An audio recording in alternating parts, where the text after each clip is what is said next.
আজানের সময় আকাশের দিকে তাকে একটি দোয়া পড়েন, আপনার সব দোয়া কবুল হবে। আল্লাহর কসম করে বলছি, আল্লাহর কসম করে বলছি, পরীক্ষিত আমল এগুলো শেয়ার করে দিবা। তুমি আমল না করেও সওয়াব পাবা তোমার একটা শেয়ারে।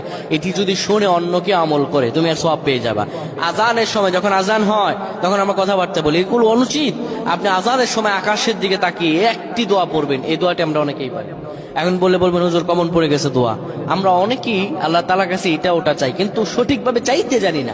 সঠিকভাবে কোনো ব্যক্তি যদি চায় আমার আল্লাহ তাকে দয়া করবেন। আল্লাহ বলেন, বান্দা উদউনি আস্তাজিব লাকুম, আমার কাছে চাও আমি আল্লাহ সব দিয়ে দিব। সুবহানাল্লাহ।